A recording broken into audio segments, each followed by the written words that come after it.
turns to exit, and 2 straights, each measuring 5/8 of a mile. Altogether, these add up to a total track length of 2.5 miles. You're probably beginning to feel the effects of our banking as we enter turn 2. Each of our turns has 9 degrees and 12 minutes of banking.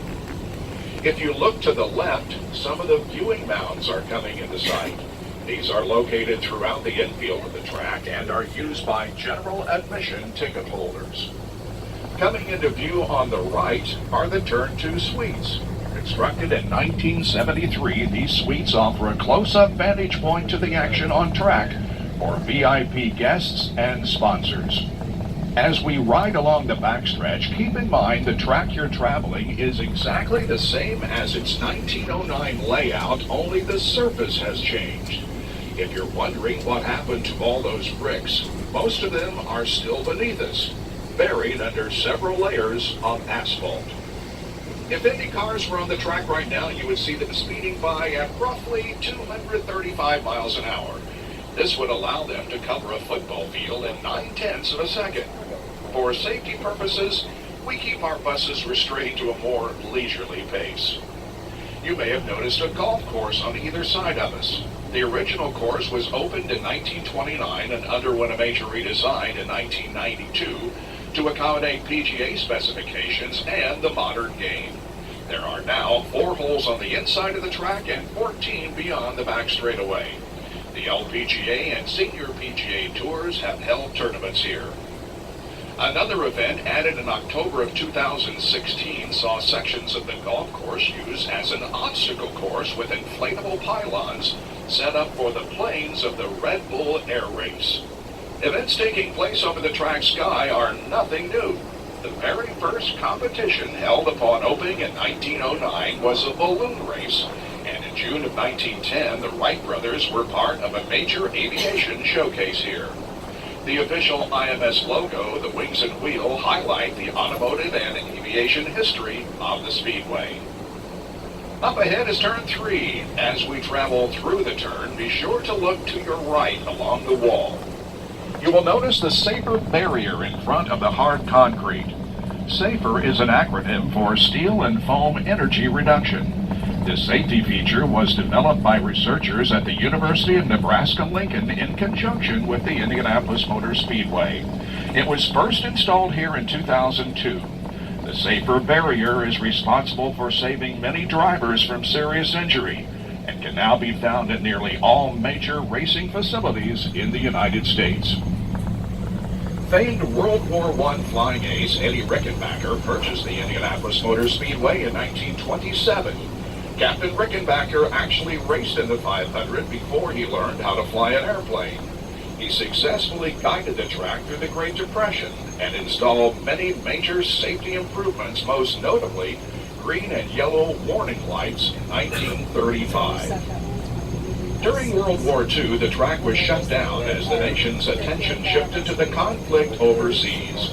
Unlike the First World War, where the ground served as an aviation repair and refueling depot, the track was largely unused from 1942 to 45 and began to be reclaimed by nature.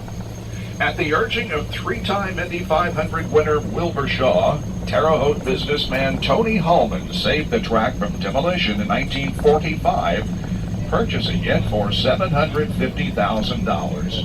The facility is still privately owned and operated by the Hallman George family. Here we are on the front straight. The first thing you might have noticed is the canyon effect created by the grandstands on both sides of the track. They may be empty now, but on race day for the 500, every one of these seats will be occupied. There is no sight quite like it in all of sports. You will notice a wall separating the racing portion of the front straight from pit lane. The original version of this was installed in 1957, and it may have been the first of its kind anywhere in the world. This innovation allowed an area for cars to slow while being separated from the high-speed action on track. During the early days of the 500, pit stops would last several minutes, often with a relief driver temporarily taking over for the exhausted original. Today, IndyCar crews can change a full set of tires and fuel up a car in less than 10 seconds. Coming into view on the left is Victory Podium. The unique design of this structure is a combination of the trophies of the Indianapolis 500 and Brickyard 400. Both can frequently be seen on display within the museum. The tall building adjacent to Victory Podium is the Pagoda. The current structure opened in 2000 and is the location for timing and scoring, master control, media broadcasts, and private suites. It is the equivalent in height to a 13-story building and offers a breathtaking vantage point of our track and downtown Indianapolis from its top floors. There have been several different versions of the Japanese-style pagoda throughout the history of the track, dating back to its earliest days. Running through the pagoda and onto the racing surface is a link to the past, the Yard of Bricks. Every brick you see dates back to the original surface in 1909.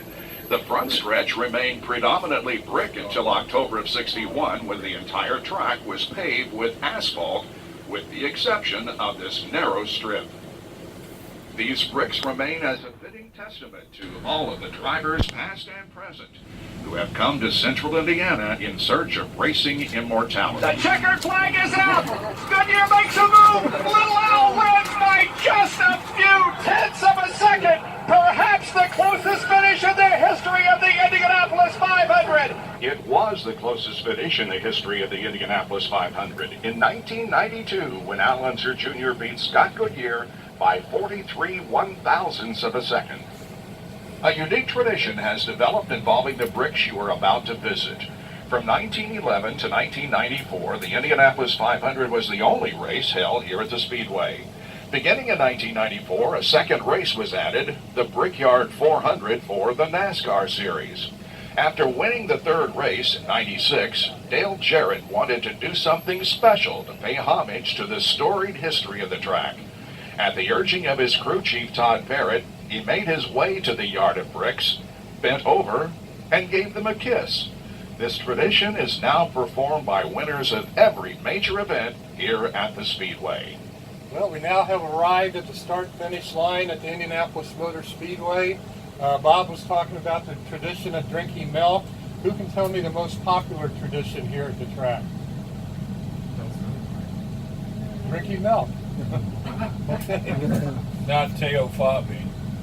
No, you're thinking of Emerson to the Fall. Emerson, he can go to hell. Yeah. But anyway, Louis Meyer is the first guy to drink milk back in 1936. He was our first three-time winner, and race day was really hot. So after the race, Louis had been brought up in Southern California, and on hot days, his mother would give him cold buttermilk to cool off. So Louis asked his crew to find some milk. They did. And so Louis drinking the milk and holding up three fingers, and that was film. And that became part of a newsreel that they showed in movie theaters all across the country. This was before television. So that's what made drinking the milk here real popular. We have another tradition with Tony Stewart and Elio Castroneves. When they would win, they would climb the fence. And so if it's up to me, this wouldn't be the Kiss the Bricks tour, it'd be the Climb the Fence tour, but due to safety reasons, we won't be able to do that. But we will be able to get out. It's a great place for taking pictures. You have turn 4 behind you, turn 1 in front of you, the Yard of Bricks, the Victory Podium, and the Pagoda. Please watch your step as you get off the bus.